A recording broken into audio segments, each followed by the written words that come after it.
बिस्मिल्लाहिर्रहमानिर्रहीम। मेरा नाम डॉक्टर उमैर है। आज हम डिस्कस करेंगे कि वो हामला खवातीन जो पहली दफ़ा हामला हुई हैं या हामला खवातीन को कौन कौन सी एहतियात करनी चाहिए, क्योंकि माँ और बच्चे की ज़िंदगी के लिए नुकसान देना हो। औलाद एक अल्लाह ताला की तरफ से तोहफा है, नेमत है। हमने अल्लाह ताला ने अगर हमें ये नवाजी है, हमें प्रेगनेंसी हो गई है, तो हम इसका पूरा पूरा ख्याल रखें कि वो पूरा जो सर्कल है वो टाइम प्रॉपर हो सके। हम वो कौन से ऐसे फैक्टर्स हैं जिनमें का हमें पता होना चाहिए, वो जानलेवा है, माँ और बच्चे दोनों के लिए जानलेवा है। वो क्या है? वो छोटे छोटे फैक्टर अगर हम इसके ऊपर अपना फोकस नहीं करेंगे तो ये बहुत ज्यादा नुकसान पैदा कर सकते हैं। सबसे पहले, अगर आपको प्रेगनेंसी कंसीव हो चुकी है तो आपको कोई इन्फेक्शन है या कोई भी चीज, अगर आप एंटीबायोटिक का इस्तेमाल ऑलरेडी पहले कर रहे हो तो अपने डॉक्टर से कंसल्ट लाजमी करें कि ये मैं एंटीबायोटिक इस्तेमाल कर रहा हूँ, ये करनी चाहिए या नहीं। ठीक है। अब इसमें जो एंटीबायोटिक का क्या होता है कि बहुत सारी जो मेडिसिन होती है वो माँ से बच्चे तक पहुंचती है और उसके साइड इफेक्ट बहुत ज्यादा, बाद दफा कुछ मेडिसिन के बहुत ज्यादा होते हैं।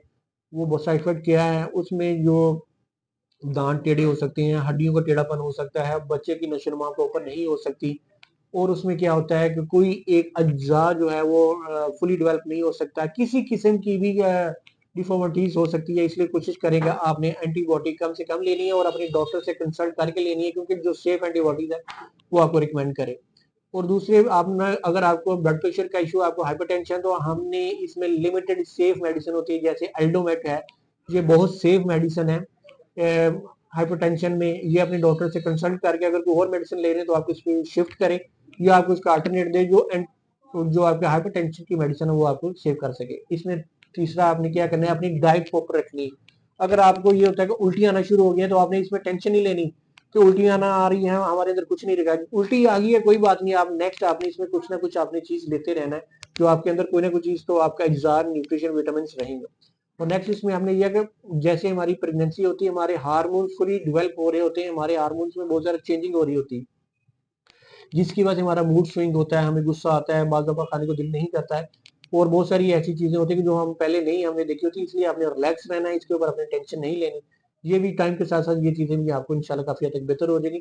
और इसमें ये कहना है आपने टेंशन नहीं लेनी, टेंशन वाले माहौल में नहीं जाना जिससे आपका ये जो बीपी बढ़ने का खदशा हो, और खुदा न खासा बीपी बढ़ जाए तो माँ और बच्चे दोनों के लिए नुकसानदेह हो सकता है। और एक्सरे वाली जगह पे नहीं जाना आपने, ये नहीं कर जहाँ पे एक्सरे हो रही है तो आप बेधड़क वहां पे जाते रहे, नहीं, आपने एहतियात करनी। जो रेज होती है वो माँ और बच्चे दोनों के लिए नुकसानदेह होती है।